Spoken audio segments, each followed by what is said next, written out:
علماء نے 16 کام لکھے ہیں جن سے رزق کے دروازے بند ہوتے ہیں، وہ بھی ساتھ ہی ساتھ سن لیجئے۔ ان میں پہلی بات، جوتے پہن کر اور کھڑے ہو کر کھانا، اس سے اللہ تعالیٰ رزق میں تندرستی پیدا کر دیتے ہیں۔ اور آپ دیکھیں آج یہ عادت اکثر لوگوں کی ہے، گھروں میں بھی ٹیبل پہ بیٹھ کے کھانا کھائیں گے تو جوتے پہنے ہوئے ہوں گے، اور شادیوں میں تو لوگ ویسے ہی کھڑے ہو کے کھانا کھانا پسند کرتے ہیں۔ اس سے اللہ تعالیٰ رزق میں تندرستی پیدا کر دیتے ہیں۔ بیت الخلاء میں ننگے سر جانا، اب آپ بتائیے کتنی کامن عادت ہے، ننگے سر ہی جاتے ہیں سوائے اس کے کہ جس کو سر پہ ٹوپی رکھنے کی عادت ہو۔ اور بیت الخلاء میں باتیں کرنا، پہلے تو سمجھ نہیں آتی تھی، لیکن جب سے سیل فون آیا اب بیت الخلاء میں باتیں کرنے کی بات بھی سمجھ میں آ گئی۔ اس سے بھی رزق کے دروازے بند ہوتے ہیں۔ تیسرا، مہمان کو بوجھ سمجھنا، مہمان کے آنے پر جس بندے کو تھوڑا تنگی محسوس ہو تو اللہ رزق کے دروازے بند کر دیتے ہیں۔ چوتھا، بغیر ہاتھ دھوئے کھانا کھانا، یہ تو بہت عادت ہے آج، بغیر ہاتھ دھوئے کھانا کھانے سے رزق کے دروازے بند ہوتے ہیں۔ پھر کھانے کے برتن کو صاف نہ کرنا، کھانا تو کھا لیا اور جو بچا ہوا ہے بس وہ اسی طرح چھوڑ دیا۔ پلیٹ کو صاف کرنا سنت ہے۔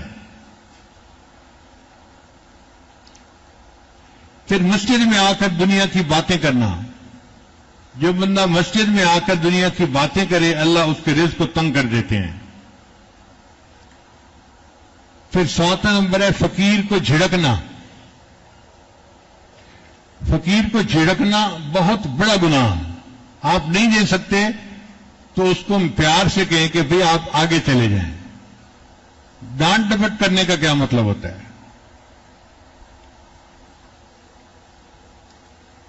جو فقیر کو دیکھ کے تیوریاں چڑھائے، شکل بنائے اور اس کو بھگائے، اللہ اس کے رزق کو تنگ کر دیتے ہیں۔ پھر مغرب کی نماز کے بعد بغیر عذر کے سونا، کوئی مریض ہے یا کوئی عذر ہے وہ تو الگ بات ہوئی، کئی لوگوں کی عادت ہوتی ہے، تو مغرب کے بعد اگر سونے کی عادت بنا لی جائے تو اس سے رزق تنگ ہو جاتا ہے۔ پھر فرض نماز کو قضا کر دینا، اس سے بھی رزق تنگ ہو جاتا ہے۔ 11واں نمبر ہے جھوٹ بولنا، جو بندہ زیادہ جھوٹ بولے گا اس کا رزق تنگ ہوگا۔ اور اگر آپ دیکھیں کہ اس کے پاس پیسہ بھی بہت ہے تو سمجھ لیں کہ یہ حرام کا مال ہے، جھوٹ بول کے کمایا گیا ہے، حلال کا مال نہیں ہے۔ پھر گانے بجانے میں دل لگانا، جن کو گانے سننے کا شوق ہوتا ہے، ہر وقت موسیقی لگی رہتی ہے، اس موسیقی کی نحوست کی وجہ سے بھی اللہ رزق کے دروازے بند کر دیتے ہیں۔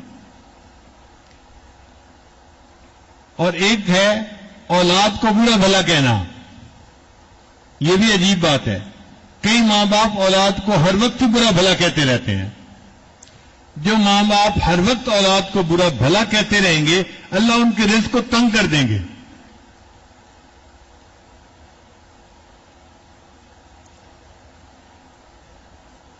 پھر قرآن مجید کو بے وضو چھونا، قرآن مجید میں انسان جب بھی ہاتھ لگائے تو باوضو ہونا چاہیے، بے وضو ہاتھ لگانے سے رزق تنگی ہو جاتی ہے۔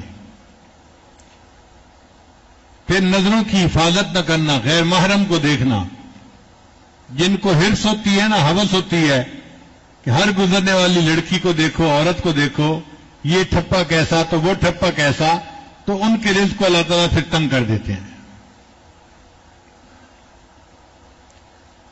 اور 16واں ہے اہل و عیال سے ہر وقت لڑتے رہنا۔